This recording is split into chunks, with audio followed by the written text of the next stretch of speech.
I will take full responsibility. Magdating tayo sa korte, hindi naman tatanggapin yan. Pin me down on Mr. Chair, you are pinned down by your own statements of October. You have to pin me Mr. down. Chair. I'm not trying to pin you down lawfully. on The air.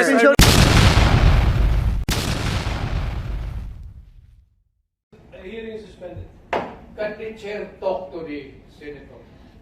Can the resource person not point his finger at a member of the committee? Mr. President, wala ka na ba sa mood to answer questions? We can excuse you. Kung sabihin ko, I will take full responsibility, magdating tayo sa korte, hindi naman tatanggapin yan. Well, Mr. Chair, and if the resource person could keep his volume and pitch to a normal trying level. to pin me down on Mr. Chair, you are pinned down by your own statements you of cannot. October. You have to pin me Mr. down Chair. I'm I'm not trying to pin you lawfully. down The on exchanges air. are no longer productive. Mr. The hearing Chair. is Do not pin me suspended. down on semantics. Sabi nyo rin po kanina, you take full legal responsibility for the consequences of the drug war. Yes. Kanina rin, opo, Yes. kanina rin sabi nyo maraming mali. No? So, halimbawa, si Kian De Los Santos, menor de edad, hindi armado, nagmamakaawa, pero pinatay ng mga pulis sa drug war. Oh. Do you take responsibility for the death of Kian De Los Santos? The Criminal Act, hindi naman siguro. The death. You take responsibility for his death. Walang maniwala na abogado sa akin yan. That Hindi would po, be sir. a long shot. Hindi po abogado. Nandito pa lang tayo I sa was Senado, hindi sa referring Korte. to the policy na ginawa ko para sa mga pulis. Yes, sir. Sabi At ko, nagbunga for that, yung I polisiya. take full responsibility Yes, for and that. what about yung bunga ng polisiya na libo-libong namatay kasama si Kian De Los Santos? Do you also take full responsibility for that? Because in October 2020, na-quote po kayo na sinabi nyo, if there's killing there, I'm saying I'm the one. You can hold me responsible for anything, any death that has occurred in the execution of the drug war. Noong October ulit, October 21, noong 2021 naman, in a Reuters interview, kinwote kayo na sinabing, if there is any person who is going to prison, it would be me. I assume full responsibility. So, do you assume responsibility for the death of Kian De Los Santos, Mr. No. Chair? No. How about Ala- si Carl Alam mo, Anthony ma'am, Nunez? before you rumble on those many things, No, I'm not rambling, Mr. Chair. Very specific yung mga tanong ko. the specific ang law, guilt is personal. Tanong ka muna ng abogado. Okay lang po. Kayang-kaya kong magtanong sa abogado. Sige, tanong ka itanong muna ko ngayon po. before we proceed. No. Hindi tayo I magkakaintindihan have prepared dito. these questions with my Guilt legislative is staff. personal. Yes, it's very personal. Hindi So, mo pwedeng ipasa sa iba yan. No, hindi po ito pagpasa. Ah, Iniimbestiga kaya nga. po ng Blue Ribbon yung war on drugs at yung naging bunga na extrajudicial killings dyan.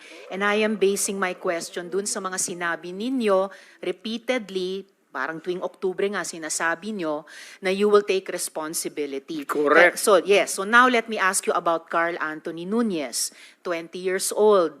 Walang nahanap na droga o baril sa katawan niya.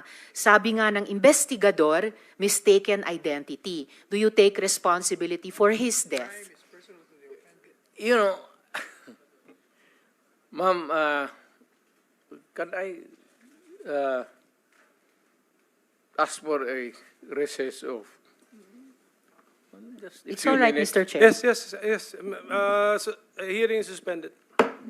Ang tanong ko po ay, if you take responsibility, as you said in October 2020, as you said in October 2021 about assuming responsibility for the war on drugs, do you take responsibility for the death of Carl Anthony Nunez, Mr. Chair? Alam mo, yung policy, ma'am, hindi mo nakuha yung policy ng presidente. Nakuha ko po, policy I maker was din po talking ako. about the policy. I take full responsibility yung sinabi ko na war on drugs. You said, Pero sir, kung you can hold me responsible for any death. specific crime, Yes, sir. You spoke hindi about pwede yan. you spoke about At specific saka, crimes. kung sabihin ko, I will take full responsibility, magdating tayo sa korte, hindi naman tatanggapin yan. Well, Mr. Chair, and if the resource person could keep his volume and pitch to a normal trying level. to pin me down on Mr. Chair, you are pinned down by your own statements you of cannot. October. You have to pin no, me Mr. down Chair. low. I'm not trying to pin you lawfully. down The on exchanges air. are no longer productive. Mr. The hearing Chair. is Do not pin me suspended. down on semantics. Okay.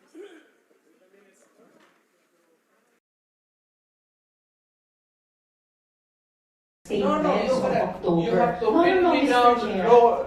I'm not trying to pin you Lawfully. down The on exchanges are no air. longer productive. The Mr. hearing Chair. is Do not pin me suspended. down on semantics.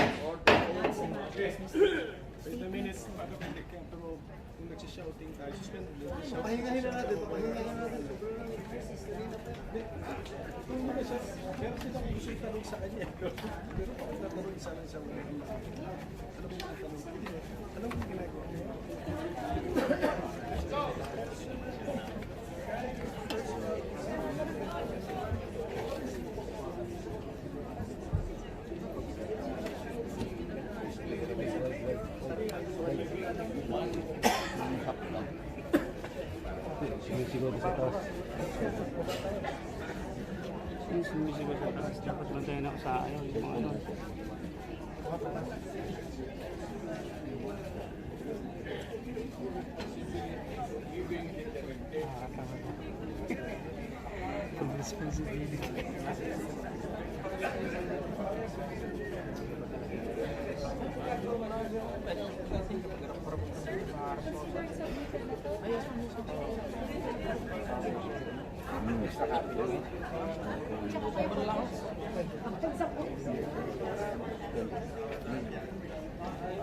Tapos na to.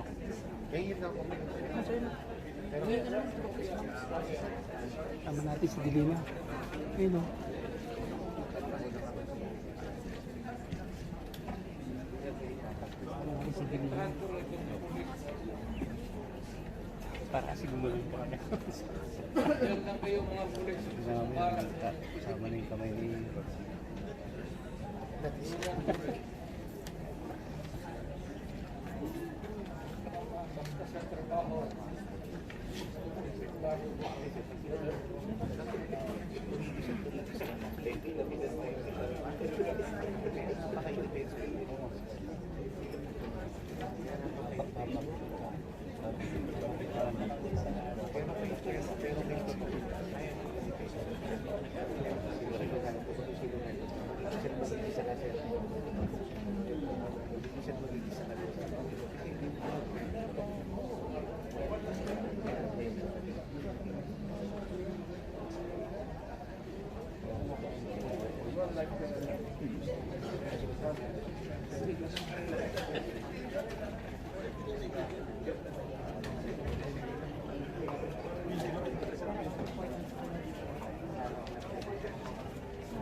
Mr. Chair, can I be given punta lang ako ng CR? Sige sir, go ahead. Ihi ako daw sa distrito.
You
can use naman your time to enumerate the victims. But I think it's useless to make him hindi niya gagawin. It's your time. It's your time naman.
Ano sa Chinese kung alam mo? Siya talaga. Ano ko dinay ka niya? Yan na.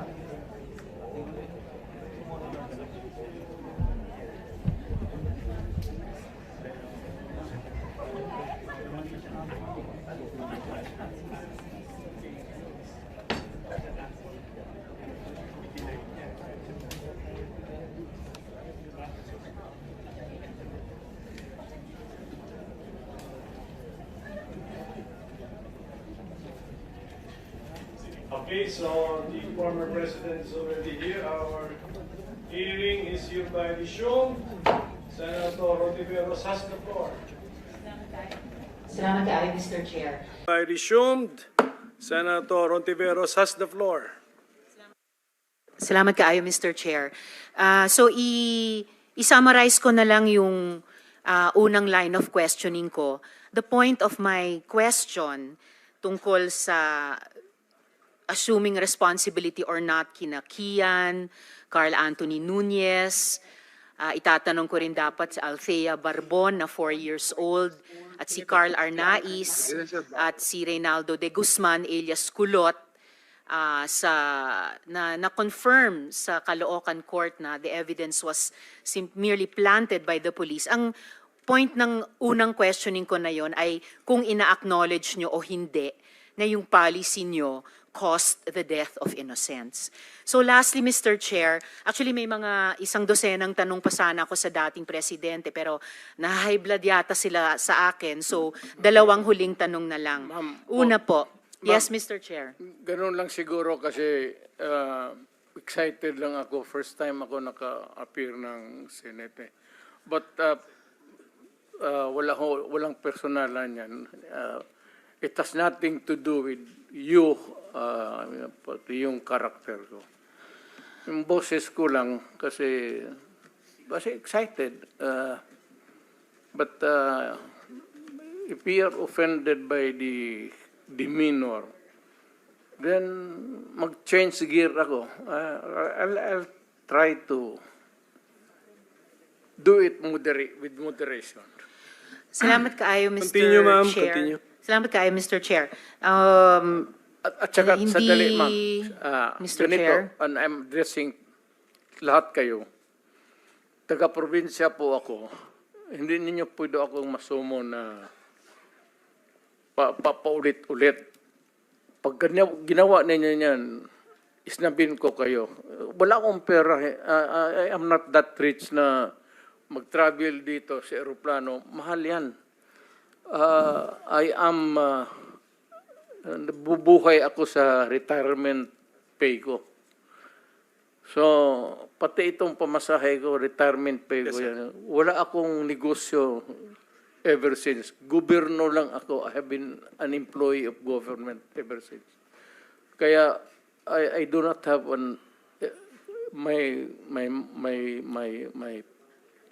my public life is open to everybody. So, magastos masyado, ma'am. Kaya, kung maaari lang, tapusin natin ito hanggang bukas. Huwag na tayong umalis dito. Thank you, Mr. President. Salamat kaayo, Mr. sir. Chair. Tapusin talaga natin ito. Tapusin natin ito dito ngayon. Huwag tayong umalis dito hanggang umaga. Umabot man tayo hanggang umaga bukas. Huwag tayong umalis dito. Tapusin natin dito. Okay, Mr. President, we are prioritizing the questions directed to you. Sige. Senator